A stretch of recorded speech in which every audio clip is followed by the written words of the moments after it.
नमस्कार, जय हिंद, वंदे मातरम। प्यारे दोस्तों, आप सभी लोगों का आपके अपने YouTube channel BS online study में मैं ब्रिजेश आप सभी लोगों का बहुत बहुत स्वागत करता हूं। दोस्तों, आज हम लोग जूनियर एडेड वैकेंसी के रूप में दोस्तों जो SST का जो टॉपिक है, जो 100 नंबर का पेपर है, उसमें जो हमारा अगला टॉपिक है वैदिक संस्कृति। क्या है दोस्तों? वैदिक संस्कृति यानी वैदिक कल्चर। इसके बारे में दोस्तों हम लोग इस वीडियो में बात करेंगे और कंप्लीट वैदिक संस्कृति दोस्तों इस वीडियो में आप लोगों का पूरा हो जाएगा। तो दोस्तों, वैदिक संस्कृति को हम दो भागों में बांटते हैं, ऋग वैदिक या पूर्व सभ्यता, जिसे हम प्री सिविलाइजेशन कहते हैं। इसका दोस्तों जो आप लोगों का आता है दूसरा है उत्तर वैदिक काल। क्या आता है दोस्तों? उत्तर वैदिक काल। तो हम इन दोनों को दोस्तों इस वीडियो में चर्चा करेंगे। वीडियो थोड़ा सा लंबी हो सकती है दोस्तों, तो आप लोग वीडियो में को लास्ट तक जरूर देखें।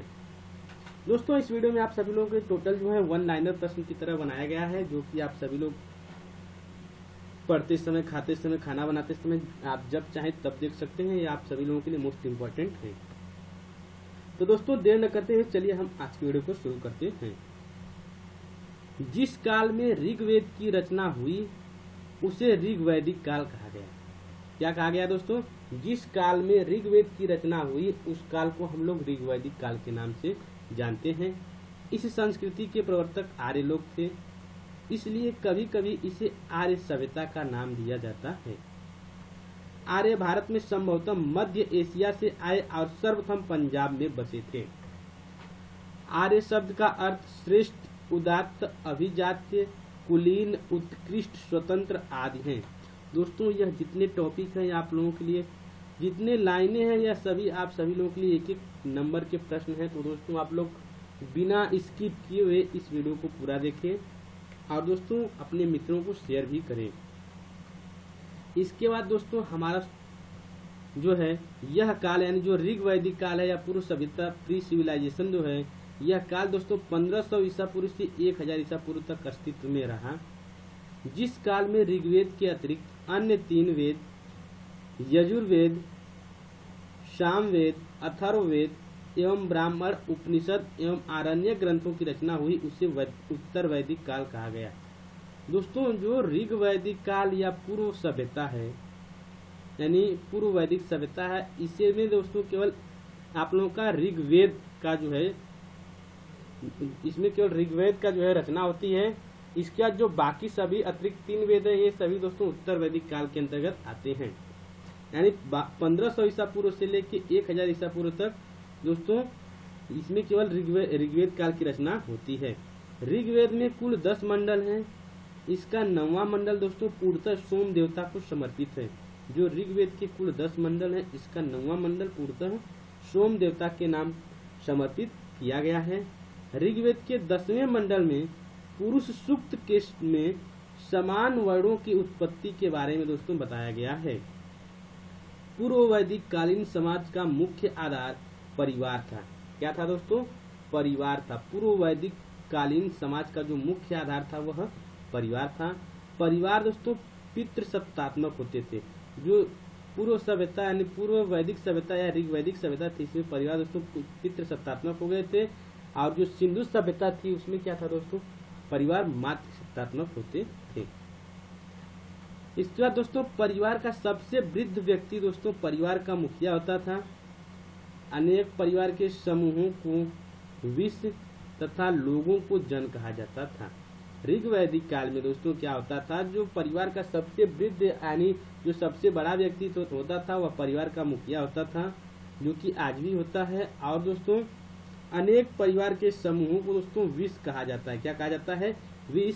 तथा लोगों को क्या कहा जाता था दोस्तों? तो जन कहा जाता था। वैदिक काल में एक पवित्र संस्कार माना जाता था। क्या माना जाता था दोस्तों? तो विवाह को दोस्तों एक पवित्र संस्कार माना जाता था। वैदिक काल में साधारणतः कन्या को अपने पति को चुनने के लिए स्वतंत्रता भी थी। साधारण वर्ग में एक पत्नी तथा उच्च एवं धनी वर्गों में बहुपत्नी प्रथा प्रचलित थी। साधारण वर्ग में एक पत्नी और दोस्तों जो उच्च एवं धनी वर्ग के लोग थे उसमें बहुपत्नी विवाह यानी जो प्रथा जो है उस समय प्रचलित थी। इस काल में बाल विवाह का उल्लेख नहीं मिलता है। पाणिग्रहण और अग्नि परिक्रमा, या दोस्तों पाणिग्रहण और अग्नि परीक्षा ये दो दोस्तों विवाह के प्रमुख संस्कार थे। समाज दोस्तों पितृसत्तात्मक था, परंतु स्त्रियों को समाज में सम्मानीय स्थान प्राप्त हुआ था। स्त्रियों की शिक्षा की समुचित व्यवस्था थी। घोषा अपाला इस काल की प्रमुख विदुषी महिलाएं थीं। पत्नी धार्मिक आयोजनों एवं अनुष्ठानों में भाग लेती थी। पत्नी के बिना धार्मिक अनुष्ठान पूर्ण नहीं माना जाता था। स्त्रियां पर्दा प्रथा नहीं करती थीं। पत्नी धार्मिक आयोजनों एवं अनुष्ठानों में भाग लेती थी। पत्नी के बिना धार्मिक अनुष्ठान पूर्ण नहीं माना जाता था। स्त्रियां दोस्तों पर्दा प्रथा नहीं करती थी। वैदिक काल के प्रारंभ में समाज 3 वर्षों का उल्लेख मिला है। क्या है दोस्तों? 3 वर्गों का उल्लेख मिला है, परंतु उत्तर वैदिक काल आते आते 4 वर्गों का उल्लेख हो गया है। वैदिक काल के प्रारंभ में 3 वर्णों का उल्लेख मिला है। कितने का दोस्तों? 3 वर्णों का उल्लेख मिला है और उत्तर वैदिक काल आते आते 4 वर्णों का उल्लेख मिलता है। और ये 4 वर्ण कौन कौन से थे जो निम्नलिखित है? तो दोस्तों वह 4 वर्ण थे ब्राह्मण, क्षत्रिय, वैश्य और शूद्र। दोस्तों माना जाता है कि इनकी उत्पत्ति आदि पुरुष के मुख से हुई थी जो ब्राह्मण थे, और क्षत्रिय लोगों की उत्पत्ति आदि पुरुष की भुजाओं से हुई थी, और वैश्य की उत्पत्ति दोस्तों आदि पुरुष के जंघाओं से हुई है, और जो शूद्र होते थे उनकी जो उत्पत्ति थी आदि पुरुष के चरणों से हुई है। पूर्व वैदिक काल में आर्य शाकाहारी एवं मांसाहारी दोनों प्रकार का भोजन करते थे। शाकाहारी भोजन में गेहूं, जौ आदि की रोटियां बनाकर खाते थे। दूध, घी, मक्खन आदि का प्रयोग बहुतायत मात्रा में दोस्तों किया जाता था। दोस्तों सोम रस इनका प्रिय पेय था, जिसका उपयोग धार्मिक अवसरों पर किया जाता था। इस काल के लोग साधारणतः 3 प्रकार के वस्त्र धारण करते थे, और ये 3 प्रकार के वस्त्र कौन कौन से थे? तो दोस्तों नीवी दोस्तों जो कटी भाग में पहना जाने वाला वस्त्र था। वास्त्र जो था दोस्तों चादर की भांति ओढ़ा जाने वाला वस्त्र, और अधिवास दोस्तों ऊपर से ढकने वाला वस्त्र था। तो ऋग वैदिक काल में 3 प्रकार के वस्त्र दोस्तों धारण किए जाते थे। मनोरंजन के कुछ साधन भी थे। तो मनोरंजन के प्रमुख साधन में रथ दौड़, नृत्य, संगीत, घुड़दौड़ एवं शिकार प्रमुख थे। आर्यों का सबसे महत्वपूर्ण कबीला दोस्तों भरत था। आर्यों का जो सबसे महत्वपूर्ण कबीला था वह भरत था, और इसके शासक वर्ग का नाम तृत्सु था। क्या था दोस्तों? तृत्सु था। आर्यों का जो प्रमुख महत्वपूर्ण जो कबीला था वह भरत था, और इनका जो है इस वर्ग का जो शासक था वह तृत्सु था। ऋग्वेद में आर्यों के जिन 5 कबीलों का उल्लेख मिला है उनमें पुरु, यदु, तुर्वस, अनु, द्रुम्हा प्रमुख थे। ये पंचजन के नाम से जाने जाते थे। यदु और तुर्वस को दास कहा जाता था। यदु और तुर्वस के विषय में ऐसा माना जाता है कि इंद्र उन्हें बाद में लाए थे। भारत में आर्यों का आगमन 1500 ईसा पूर्व से कुछ पहले हुआ। भारत में आर्यों का आगमन 1500 ईसा पूर्व से कुछ पहले हुआ है। भारत में उन्होंने सर्वप्रथम सप्त सैंधव प्रदेश यानी सिंधु, सरस्वती, शतुद्री यानी सतलुज, विपाशा यानी व्यास, परुशरी यानी रावी, वितस्ता यानी झेलम, अस्किनी यानी चिनाब में बसना प्रारंभ किया था। कुछ अफगानिस्तान की नदियों का नाम भी हमें ऋग्वेद के वर्णन में मिलता है, जैसे यह कबा जिसे काबुल नदी, क्रभु करम नदी, गोमती यानी गोमल एवं सुवास्ती और स्वात नदी आदि नदियों का दोस्तों जो है वर्णन हमें ऋग्वेद से मिलता है। ऋग्वेद में जन शब्द का उल्लेख 275 बार हुआ है। किस शब्द का दोस्तों? तो जन शब्द का उल्लेख 275 बार हुआ है, जबकि जनपद जो शब्द था उसका उल्लेख 1 बार भी नहीं हुआ है। विश्व शब्द का उल्लेख दोस्तों 170 बार हुआ है। इसका विश्व शब्द का उल्लेख 170 बार हुआ है।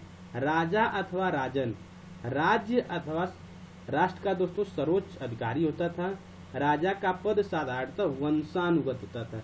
कैसा होता था दोस्तों? तो वंशानुगत होता था।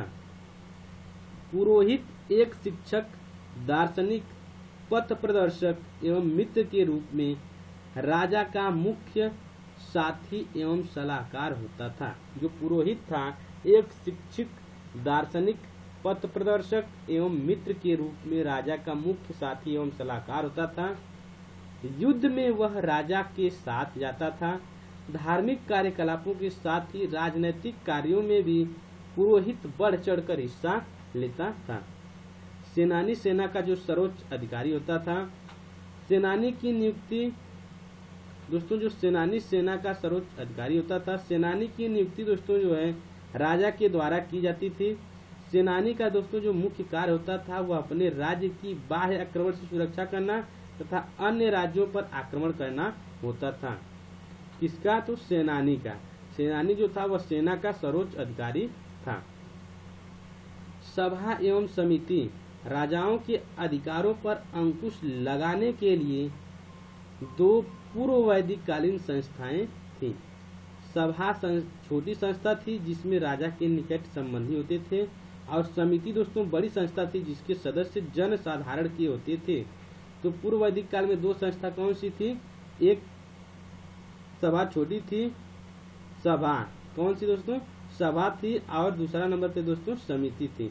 सभा जो होती थी इसमें दोस्तों जो है राजा के निकट संबंधी होते थे, और जो समिति थी इसमें सदस्य जो होते थे साधारणतः जन लोग होते थे। उसका दोस्तों राज्य की आय के प्रमुख स्रोत दोस्तों भूमि कर तथा व्यापार कर थे। भूमि कर और व्यापार कर थे। प्रजा से वसूल किए जाने वाले कर को बलि कहा जाता था। क्या कहा जाता था दोस्तों? तो प्रजा से वसूल किए जाने वाले कर को बलि कहा जाता था। कर राज्य की आय का 16वां भाग था। जो कर था वह राज्य की आय का 16वां भाग था। कर अनाज और पशुओं के रूप में लिया जाता था। कर को भाग दूध नामक अधिकारी एकत्र करता था। कौन करता था दोस्तों? एक भाग दूध नामक अधिकारी होता था, वह दोस्तों कर को एकत्र करता था। न्याय व्यवस्था धर्म पर आधारित होती थी। राजा पुरोहित की सहायता से न्याय करता था। जो राजा होता था वह पुरोहित की सहायता से क्या करता था? न्याय करता था। इस काल में पशुओं की चोरी सबसे अधिक होती थी, जिसे पारी लोग कहते थे। इस काल में पशुओं की चोरी क्या होती थी? सबसे ज्यादा होती थी, जिसे लोग पड़ी कहते थे। सॉरी दोस्तों, क्या कहा जाता था? पड़ी कहा जाता था। ऋग्वेद में युद्ध का पर्याय गविष्ठ क्या दिया हुआ दोस्तों? यानी गाय की अन्वेषण थी। ऋग्वेद में युद्ध का पर्याय का अर्थ था गविष्ठ गाय की का अन्वेषण थी। ऋग्वेद काल में मृत्युदंड की प्रथा नहीं थी। पूर्व वैदिक आर्यों का मुख्य व्यवसाय पशुपालन था। पूर्व वैदिक आर्यों का मुख्य व्यवसाय पशुपालन था। ऋग्वेद में गोधन को संपत्ति का प्रमुख रूप माना जाता था तथा गाय पूजनीय मानी जाती थी। पशुओं की निरोग्यता एवं सुरक्षा के लिए प्रार्थना की जाती थी। पूर्व वैदिक कालीन आर्यों का दूसरा प्रमुख व्यवसाय कृषि था। आर्यों का दूसरा प्रमुख व्यवसाय कृषि था। कृषि में गेहूं, जौ, चावल, चना, धान, उड़द, गन्ना, मूंग, तिल, फल, सब्जी आदि प्रमुख थे। सिंचाई के लिए वर्षा कुओं तथा नहरों का जल प्रयोग किया जाता था पूर्व वैदिक काल में। इसके दोस्तों कृषि के औजार लोहे एवं लकड़ी दोनों के बने होते थे। पूर्व वैदिक आर्य जीवन निर्वाह तथा और पशुओं की रक्षा हेतु शिकार करते थे। आर्यों का जो प्रमुख उद्योग था वह कपड़ा बुनना था। स्त्रियां बुनाई का कार्य करती थीं। पूर्व वैदिक काल में आंतरिक एवं वैदेशिक दोनों ही प्रकार के व्यापार का वर्णन मिलता है। व्यापार करने वालों को पारी कहा जाता था। व्यापार करने वालों को क्या कहा जाता था? पारी कहा जाता था। व्यापार में निष्क, कृष्णल तथा शतमान आदि स्वर्ण मुद्राओं का भी प्रयोग होने लगा था। ब्याज पर ऋण देना भी एक प्रकार का व्यापार था। यज्ञ में पशु बलि देने की प्रथा थी। पूर्व वैदिक कालीन आर्य देवताओं को प्राकृतिक शक्तियों के रूप में पूजते थे। इन देवताओं को 3 वर्गों में बांटा जा सकता है। जैसे आकाश का देवता नंबर 1 पे कौन थे दोस्तों? तो आकाश के देवता थे। इसमें दोस्तों वरुण, सूर्य, सावित्री, आदिति, उषा आदि थे। नंबर 2 पे दोस्तों था अंतरिक्ष के देवता। तो अंतरिक्ष के देवता के रूप में दोस्तों इंद्र, रुद्र, मरुत, वायु एवं वात आदि थे। पृथ्वी या पार्थिव के देवता दोस्तों पृथ्वी, अग्नि, सोम आदि थे। ऋग्वेद में इंद्र का वर्णन सर्वाधिक प्रतापी राजा यानी प्रतापी देवता के रूप में किया गया है। ऋग्वेद के करीब 250 सूक्तों में इनका वर्णन है। ऋग्वेद में दूसरा महत्वपूर्ण देवता अग्नि था। ऋग्वेद के लगभग 200 सूक्तों में अग्नि का वर्णन किया गया है। तो सबसे प्रतापी देवता के रूप में किसको माना गया है दोस्तों? तो इंद्र को माना गया है। और उसके बाद दोस्तों नंबर 2 पे आते हैं अग्नि। वेद त्रयी के अंतर्गत दोस्तों ऋग्वेद, यजुर्वेद और सामवेद आता है। वेद त्रयी यानी 3 वेदों के अंतर्गत ऋग्वेद, यजुर्वेद और सामवेद आता है। भारतीय संगीत का आदि ग्रंथ सामवेद को कहा जाता है। अर्थात दोस्तों संगीत यानी भारतीय संगीत का जो आदि ग्रंथ है वह सामवेद कहा जाता है। भारत के राज चिह्न में प्रयुक्त होने वाले शब्द संयुक्त मेव जयते क्या है दोस्तों? भारत के राज चिन्ह राज चिन्ह भारत के राज चिन्ह में प्रयुक्त होने वाला जो शब्द है सत्यमेव जयते मुंडको उपनिषद से लिया गया है। दोस्तों यह मोस्ट इम्पोर्टेंट प्रश्न हो सकता है आपके एग्जाम की दृष्टि से। और अस्तोमा सद्गमय ऋग्वेद से लिया गया है। कहाँ से लिया गया है दोस्तों? तो ऋग्वेद से लिया गया है। ऋग्वेद में इंद्र के लिए पुरंदर शब्द का प्रयोग हुआ है। ऋग में इंद्र के लिए दोस्तों पुरंदर शब्द का प्रयोग हुआ है। वेदों की रचना देवताओं द्वारा की गई है, इसलिए इसे अपौरुषेय कहा जाता है। वेदों की रचना देवताओं के द्वारा की गई है, इसलिए इसे अपौरुषेय कहा जाता है। भारत के अतरंजी खेड़ा स्थल की खुदाई से लौह धातु के प्रचलन के प्राचीनतम प्रमाण मिले हैं। कहाँ से दोस्तों? तो भारत के अतरंजी खेड़ा स्थल की खुदाई से लौह धातु के प्राचीनतम प्रमाण मिलते हैं। चरक संहिता नामक पुस्तक चिकित्सा से संबंधित है। जो चरक संहिता नामक पुस्तक है वह किससे संबंधित है? तो चिकित्सा से संबंधित है।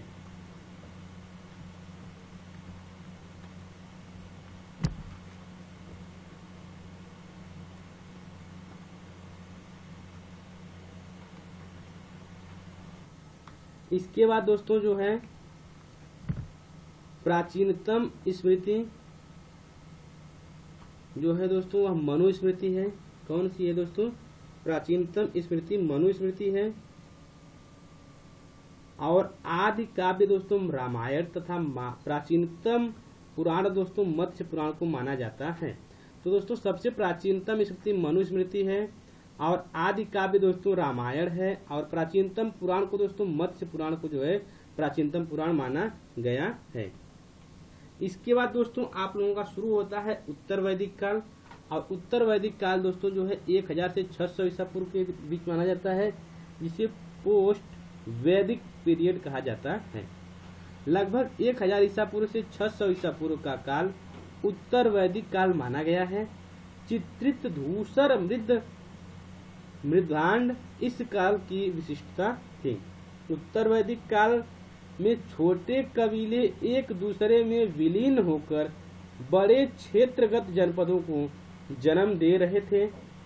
उदाहरण के लिए दोस्तों पुरु एवं भरत मिलकर कुरु और तुवर्ष तथा कृवि मिलकर पंचाल कहलाए। क्या कहलाए दोस्तों? तो पांचाल कहलाए। उत्तर वैदिक काल में पंचाल सर्वाधिक विकसित राज्य था। अथर्ववेद में कुरु राज्य की समृद्धि का चित्रण है। परीक्षित और जनमेजय यहाँ के प्रमुख राजा थे। परीक्षित को दोस्तों मृत्यु लोक का देवता कहा जाता था। क्या कहा जाता था? मृत्यु लोक का देवता किसे कहा जाता था? तो परीक्षित को कहा जाता था। सर्वप्रथम ऐतरेय ब्राह्मण में ही राजा की उत्पत्ति का सिद्धांत मिलता है। जो ऐतरेय ब्राह्मण है उसमें दोस्तों राजा की उत्पत्ति का दोस्तों सिद्धांत मिलता है।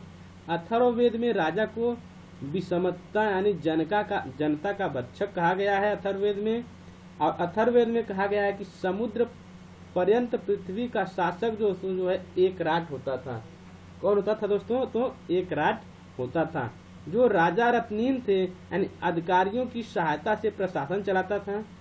इनमें प्रमुख थे संग्रहित, अक्षवाय जिसे दोस्तों जुए का अध्यक्ष कहा जाता था, भागद यानी कर एकत्र करने वाला, और सूती छत्री, पालागल जो संदेश वाहक होता था, तक्षण रक्षाकर, विकर्तन यानी राजा के साथ शतरंज खेलने वाला, और गोविक वर्तन यानी वन निरीक्षक आदि थे। ये दोस्तों क्या थे? राजा के अधिकारी थे जो प्रशासन, जिसकी सहायता से दोस्तों जो है राजा प्रशासन चलाता था। न्याय व्यवस्था का सर्वोच्च अधिकारी दोस्तों राजा होता था और न्यायाधीश को स्थापित कहा जाता था। गांव के साधारण अपराधों का निर्णय ग्राम्यवादीन अधिकारी द्वारा अपनी सभा में किया जाता था। इस काल में विधवा विवाह, पुनर्विवाह, बहु विवाह का भी प्रचलन हो गया था। किस काल में? तो उत्तर वैदिक काल में हो गया था।